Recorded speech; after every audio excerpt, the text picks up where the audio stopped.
పాట బంద్ చేయండి. స్వాగతాలు తర్వాత చేసుకుందామండి. దయచేసి కూర్చోండి, మీ స్థానంలో మీరు కూర్చోండి. శాలువాల సత్కారం తర్వాత చేసుకుందాం. దయచేసి మీ స్థానంలో కూర్చోండి.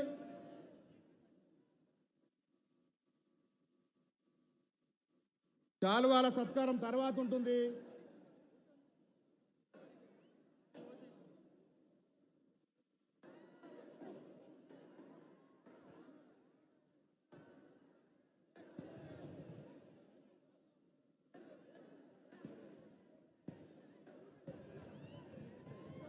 దయచేసి వేదిక పైన అందరూ సీట్లలో కూర్చోవలసిందిగా కోరుతా ఉన్నాం. దయచేసి కూర్చోండి, మీరు అందరూ దయచేసి కూర్చోండి, మీ స్థానాల్లో కూర్చోవలసిందిగా కోరుతా ఉన్నాను. దయచేసి కూర్చోండి. మీరు మీ స్థానంలో ఆశీర్వాదంతో ప్రారంభమవుతుంది, సభ ప్రారంభమవుతుంది. దయచేసి కూర్చోండి.